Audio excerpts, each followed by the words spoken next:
ഞാൻ ഇന്ന് സംസാരിക്കാൻ പോകുന്നത് ഇന്ത്യയിൽ ഏറ്റവും കൂടുതൽ ബാധിച്ചിരിക്കുന്ന, ഇന്ത്യക്കാരെ ഏറ്റവും കൂടുതൽ അഫക്റ്റ് ചെയ്യുന്ന, എന്നാൽ നമ്മളൊന്നും അറിയാത്ത ഒരു അസുഖത്തെക്കുറിച്ചാണ്, അല്ലെങ്കിൽ ഒരു കണ്ടീഷനെക്കുറിച്ചാണ്. ഈ കണ്ടീഷൻ്റെ പേരാണ് മെറ്റബോളിക് സിൻഡ്രോം എന്ന് പറയും. മെറ്റബോളിക് സിൻഡ്രോം, അതായത് നമ്മുടെ മെറ്റബോളിസം ശരിയായിട്ട് നടക്കുന്നില്ല എന്നുള്ളതാണ് സിമ്പിൾ ടേംസ്. ഇതിൻ്റെ ഏറ്റവും ക്ലോസ് ആയിട്ട് നമുക്ക് അറിയുന്ന ഒരു പ്രശ്നം എന്ന് വെച്ചാൽ ഒബീസിറ്റി, അതായത് പൊണ്ണത്തടിയുമായിട്ട് ഭയങ്കര ക്ലോസ് ആണ്. ഇത് കസിൻസാണ് ആയിട്ട് വരുന്ന ഒരു സാധനമാണ് ഈ മെറ്റബോളിക് സിൻഡ്രോമും പൊണ്ണത്തടിയും. നിങ്ങൾക്കറിയാം ഇന്ത്യക്കാരിൽ എത്ര പേർക്ക് പൊണ്ണത്തടി ഉണ്ടെന്നറിയാമോ? 30%. അതായത് 30%, അതായത് 1 in 3 പൊണ്ണത്തടിയുണ്ട്. കേരളത്തിലൊക്കെയാണ് അതിനേക്കാളും കൂടുതലായി 40-45% വരെയൊക്കെ പൊണ്ണത്തടി ഉള്ളവരാണ്. എന്താണ് അപ്പോൾ പൊണ്ണത്തടി നമുക്ക് അറിയേണ്ടത്? അപ്പം ഒരാൾ പലപ്പോഴും നമുക്ക് ചോദിക്കുക എന്താണ് ഈ പൊണ്ണത്തടി? നമുക്ക് പലപ്പോഴും അറിയില്ല കേട്ടോ. ഇപ്പോൾ എന്താണ് ഈ പൊണ്ണത്തടി നമുക്ക് അറിയില്ല. അതുകൊണ്ടാണ് നമുക്കൊന്നും തടിയില്ല, വെൽ ബിൽറ്റാണ്, ആരോഗ്യത്തോടെ ഇരിക്കുന്നു നമ്മൾ വിചാരിക്കും, നല്ല തടിയായിരിക്കും. അപ്പോൾ അവരൊന്ന് പറയുന്നത്, ഡോക്ടറെ കണ്ടോ അവൻ തടിച്ചിരിക്കുന്നുണ്ടോ? നന്നായിട്ടിരിക്കുന്നു. തടി കുറഞ്ഞു കഴിഞ്ഞാൽ ഇവൻ ക്ഷീണിച്ചു പോയി കേട്ടോ, എന്തോ രോഗമുണ്ടെന്ന് തോന്നുന്നു. തടിച്ചിരിക്കുന്ന ഒരു ആരോഗ്യത്തിൻ്റെ ലക്ഷണമായിട്ട് നമ്മുടെ നാട്ടിൽ പണ്ട് കണ്ടിരുന്നു. അതെന്തുകൊണ്ടാണെന്നറിയാമോ? നമ്മുടെ നാട്ടിൽ ഫുഡില്ലായിരുന്നു.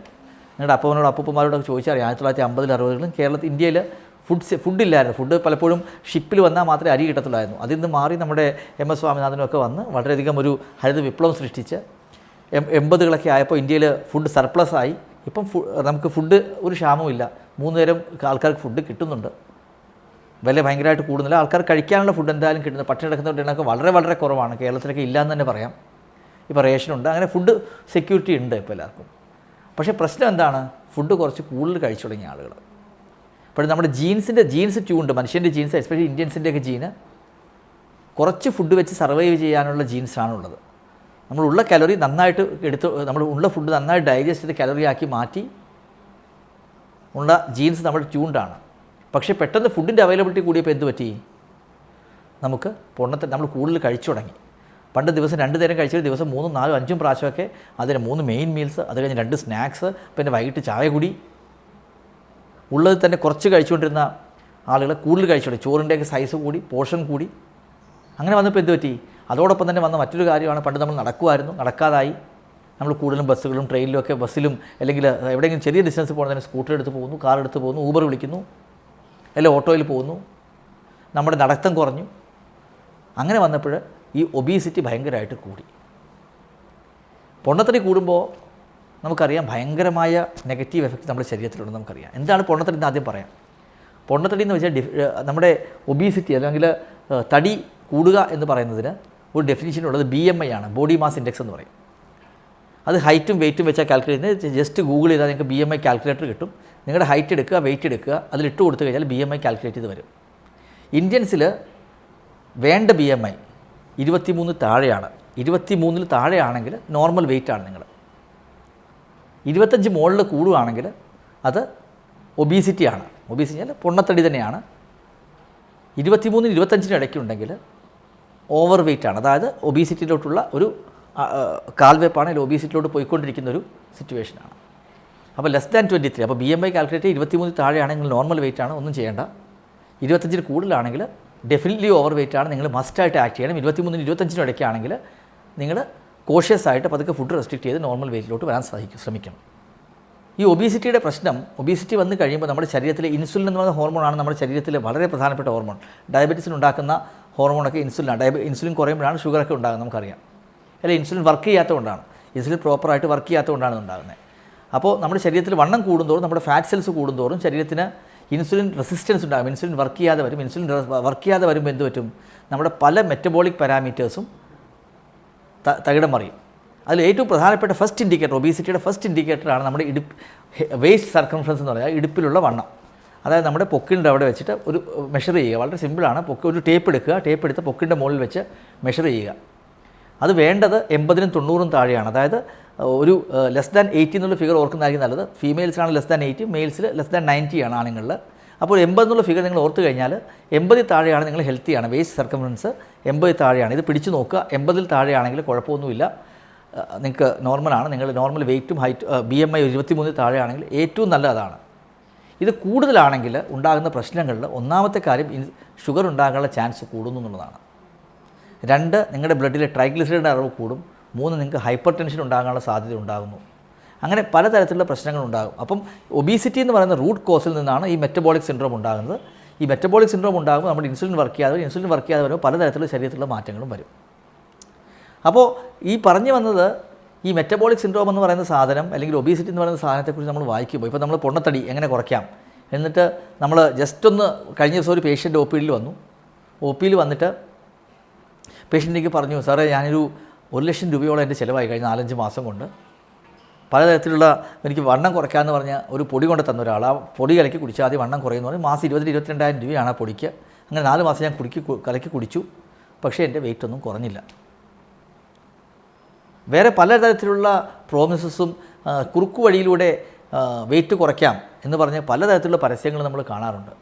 അപ്പോൾ വെയിറ്റ് കുറയ്ക്കാൻ സിമ്പിളാണ്, വളരെ സിമ്പിളാണ് പറഞ്ഞു തരാൻ, പക്ഷേ ചെയ്യാൻ ഹാർഡുമാണ്. ഒന്ന്, ഈ വെയിറ്റ് ലോസിൽ ബേസിക് പ്രിൻസിപ്പിൾ സിമ്പിളാണ്. എന്താ ചെയ്യേണ്ടത്? ആഹാരം കുറയ്ക്കുക. ആഹാരം കുറയ്ക്കുക എന്ന് പറയുമ്പോൾ സസ്റ്റൈനബിൾ വേയിലായിരിക്കും ആഹാരം കുറയ്ക്കേണ്ടത്. നമ്മുടെ കുറേ രോഗികളുണ്ട്, അവർ ക്രാഷ് ഡയറ്റിൽ പോകും. ഒരു 2-3 മാസത്തേക്ക് ഭയങ്കരമായിട്ട് ക്രാഷ് ചെയ്തിട്ട് 15 കിലോ വെയിറ്റ് കുറയ്ക്കുക. അത് കഴിഞ്ഞ് 3 മാസം കഴിഞ്ഞ് പഴയതിനേക്കാളും പെട്ടെന്ന് വെയിറ്റ് കൂടുന്നതായിട്ടും കാണാറുണ്ട്. അപ്പോൾ നിങ്ങൾ വെയിറ്റ് കുറയ്ക്കുമ്പോൾ ഫുഡ് കൺട്രോൾ ചെയ്യുമ്പോൾ സസ്റ്റൈനബിളായിട്ട് എങ്ങനെയാണോ വെയിറ്റ് കുറയ്ക്കാൻ പറ്റുന്നത് ആ രീതിയിൽ വേണം നിങ്ങൾ മുമ്പോട്ട് പോകാൻ. അത് നമ്മൾ എന്താ ചെയ്യേണ്ടത്? ഒന്ന്, നമ്മുടെ ശരീരത്തിലുള്ള നമ്മൾ കഴിക്കുന്ന കാർബോഹൈഡ്രേറ്റിൻ്റെ അളവ് കുറയ്ക്കുക. കാർബോഹൈഡ്രേറ്റ് എന്താണ് നമുക്കറിയാം. നമ്മുടെ ദോശ അല്ലെങ്കിൽ ചപ്പാത്തി അല്ലെങ്കിൽ അരിയും ഗോതമ്പും ഉള്ള എല്ലാ ആഹാരങ്ങളും ബ്രെഡ്, അത് നമ്മൾ കുറച്ചേ മതിയാവും. മലയാളിയുടെ ശരീരത്തിൽ ഏറ്റവും കൂടുതൽ നമ്മുടെ ഫുഡ് പ്ലേറ്റ് നോക്കുകയാണെങ്കിൽ ഒരു 75-80% ചോറും ഒരു 5%-10% വെജിറ്റബിൾസും ബാക്കിയെല്ലാം കൂടി ഉള്ളത്. കറികളൊക്കെ അല്ല 10%-15% കാണത്തുള്ളൂ. പക്ഷേ ഒരിക്കലും അങ്ങനെയല്ല ചെയ്യേണ്ടത്. ഈ 25% മാത്രമേ കാർബോഹൈഡ്രേറ്റ് വരാൻ പാടുള്ളൂ. അതായത് ചോറ് നമ്മളൊരു പ്ലേറ്റ് എടുത്ത് 4 ഡിവൈഡ് ചെയ്ത് 25% കാർബോഹൈഡ്രേറ്റ് എടുക്കാം, ചോറെടുക്കാം. ബാക്കി നമ്മൾ പ്രോട്ടീനും വെജിറ്റബിൾസും ഫ്രൂട്ട്സും എല്ലാം കൊണ്ട് കഴിക്കണം, ഫില്ല് ചെയ്യണം. അതിനെയാണ് സമീകൃത ആഹാരം എന്ന് പറയുന്നത്. അപ്പോൾ ഒന്നാമത്തെ കാര്യം നിങ്ങളുടെ കലറി കുറയ്ക്കുക. കലറി കുറയ്ക്കണമെങ്കിൽ കാർബോഹൈഡ്രേറ്റ് കുറയ്ക്കുക. ആദ്യം നമ്മൾ ഈസി ആയിട്ട് അവോയ്ഡ് ചെയ്യുന്നത് എന്താണെന്നറിയാമോ? സ്വീറ്റ്സാണ്. പഞ്ചസാരയും സ്വീറ്റ്സും കംപ്ലീറ്റ് ആയിട്ട് അവോയ്ഡ് ചെയ്ത് കഴിഞ്ഞാൽ തന്നെ ഒരു നല്ല ശതമാനം കലോറി കുറയും. ചായ കുടിക്കുമ്പോഴാണെങ്കിലും ആഹാരം കഴിക്കുമ്പോഴാണെങ്കിലും സ്വീറ്റ്സ്, പഞ്ചസാര കംപ്ലീറ്റ് ആയിട്ട് അവോയ്ഡ് ചെയ്യുക, മധുരം കംപ്ലീറ്റ് ആയിട്ട് അവോയ്ഡ് ചെയ്യുക. 2, കാർബോഹൈഡ്രേറ്റ് കുറയ്ക്കുക. 3, എണ്ണ കുറയ്ക്കുക, ഉപയോഗിക്കുന്ന എണ്ണ കുറയ്ക്കുക. ഈ 3 കാര്യങ്ങൾ ചെയ്താൽ മതി. നല്ല രീതിയിലുള്ള ഫുഡ്, ഈ പഞ്ചസാര കുറയ്ക്കുക, ചോറ് കുറയ്ക്കുക, എണ്ണ കുറയ്ക്കുക, നല്ല രീതിയിൽ കലോറി കുറയ്ക്കുക. പിന്നെ വൈകിട്ട് 6 മണി കഴിഞ്ഞ് കൂടുതൽ വെജിറ്റബിൾസ് കഴിക്കുക. വിശക്കുമ്പോൾ കൂടുതൽ കട്ട് വെജിറ്റബിൾസോ സാലഡ്സോ കഴിക്കുക. ഈ കാര്യങ്ങൾ ചെയ്ത് കഴിഞ്ഞാൽ കുറച്ചൊന്ന് വെയിറ്റ് കുറയുന്ന ഒരു ടെൻഡൻസി വരും. ഒരു 4-5 കിലോ ഒക്കെ ഇങ്ങനെ കുറയ്ക്കാൻ പറ്റും കേട്ടോ.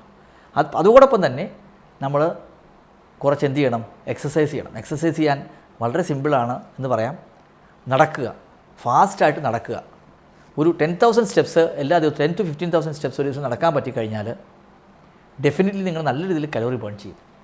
ഈ 10,000 സ്റ്റെപ്പ് നടക്കുമ്പോൾ നമ്മൾ കാണിക്കുന്ന ഒരു വേറൊരു മണ്ടത്തരം, എസ്പെഷ്യലി ആർത്രൈറ്റിസ് ഉള്ളവരൊക്കെ പെട്ടെന്ന് 100 കണക്ക് ഒരു 2 കിലോമീറ്റർ ഇപ്പോൾ ഞാൻ നടക്കും എന്ന് പറഞ്ഞാൽ ഫസ്റ്റ് ഡേ നടക്കും. ചിലപ്പോൾ 4 കിലോമീറ്റർ ആദ്യം നടന്നു കളയും. 2 കിലോമീറ്റർ അങ്ങോട്ടും 2 കിലോമീറ്റർ ഇങ്ങോട്ടും. അങ്ങനെ നടക്കുമ്പോൾ മുട്ടുവേദന കൂടും. നമ്മുടെ ശരീരം ഒന്ന് അക്കസ്റ്റംഡ് ആക്കുക. ആദ്യം ചെയ്യേണ്ടതാണ്, ആദ്യം നടക്കാത്ത ആളുകളാണ് എല്ലാ ദിവസവും കൺസിസ്റ്റൻ്റ് ആയിട്ട് 1500-2000 സ്റ്റെപ്പ് നടക്കുക. ഒരാഴ്ച കഴിയുമ്പോൾ അത് 3000 ആക്കുക. ഈ 3000 എന്നുള്ളത് ഒരാഴ്ച കൂടി കഴിയുമ്പോൾ 4000 ആക്കുക. പതുക്കെ കൂട്ടി ഒരു 3 മാസം കഴിയുമ്പോൾ 10,000 സ്റ്റെപ്പിലെത്തുക.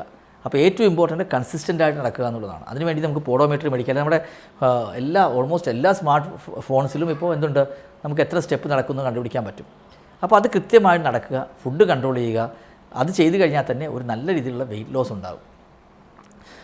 അപ്പോൾ നിങ്ങൾ ഇതിൽ ഈ വീഡിയോ പറഞ്ഞതിൻ്റെ ഉദ്ദേശം ഒബീസിറ്റി ഒരു ഇഷ്യൂ ആണെന്ന് നമ്മൾ മനസ്സിലാക്കുക എന്നുള്ളത് ഒന്നാമത്തെ കാര്യം.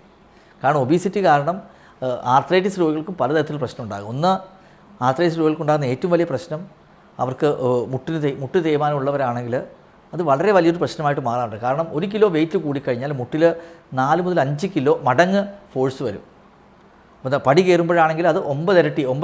അപ്പോൾ ഒരാൾ 50-55 വന്നു കഴിയുമ്പോൾ മുട്ടിലുണ്ടാകുന്ന ചേഞ്ച് 20 കിലോഗ്രാമാണ് കൂടുന്നത്. നിങ്ങൾ 5 കിലോ കൂടും, പക്ഷേ മുട്ടിലുള്ള ഫോഴ്സ് 20 കിലോ കൂടും. അപ്പോൾ എന്താ പറ്റുന്നത്?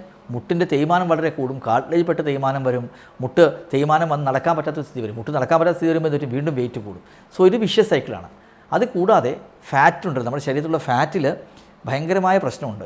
ഇതിന് ഫാറ്റ് ഉണ്ടാക്കുന്ന ഒരു നമുക്കറിയാം അഡിപ്പോകൈൻസ് എന്ന് പറയും. അത് അഡിപ്പോകൈൻസ് ഇൻഫ്ലമേറ്ററി മീഡിയേറ്റ്സ് ആണെന്നല്ല. ഈ അഡിപ്പോകൈൻസ് സെക്രറ്റ് ചെയ്യും. ഈ അഡിപ്പോകൈൻസ് എന്താ ചെയ്യുന്നത്? ശരീരത്തിൽ പല സ്ഥലത്തും പോയിട്ട് ഇൻഫ്ലമേഷൻ ഉണ്ടാക്കും, നീർക്കെട്ടുണ്ടാക്കും, രക്തക്കൊള്ളി ഇൻഫ്ലമേഷൻ ഉണ്ടാക്കാം. അതുകൂടാതെ വാതരോഗത്തിൻ്റെ അത് റുമറ്റോയിഡ് ആർത്രൈറ്റിസോ അല്ലെങ്കിൽ സോറിയാറ്റിക് ആർത്രൈറ്റിസോ SLE പോലെയുള്ള ആർത്രൈറ്റിസ് കൂടുതൽ വഷളാകാനും ഇത് സഹായിക്കും. സോ ഇത് ഈ വഷളാക്കാനായിട്ട് ഇത് കാരണമാകും. അതുകൊണ്ട് തന്നെ ഈ ഫാറ്റ് എന്ന് പറയുന്നതും ഒബീസിറ്റി എന്ന് പറയുന്നതും വളരെ ഒരു നല്ല കാര്യമല്ല. അതുകൊണ്ട് തന്നെ ഈ വെയിറ്റ് കുറയ്ക്കുക എന്ന് പറയുന്നത് വളരെ പ്രധാനമാണ്. വെയിറ്റ് കുറയ്ക്കാനുള്ള ഒരു മാർഗ്ഗം ഞാൻ പറഞ്ഞു, കറക്റ്റായിട്ട് കലറി റെസ്ട്രിക്റ്റ് ചെയ്യുക, നന്നായിട്ട് നടക്കുക. ഇത് ചെയ്തു കഴിഞ്ഞാൽ തന്നെ ഒരു നല്ല ശതമാനം ആളുകളിൽ വെയിറ്റ് കുറയും.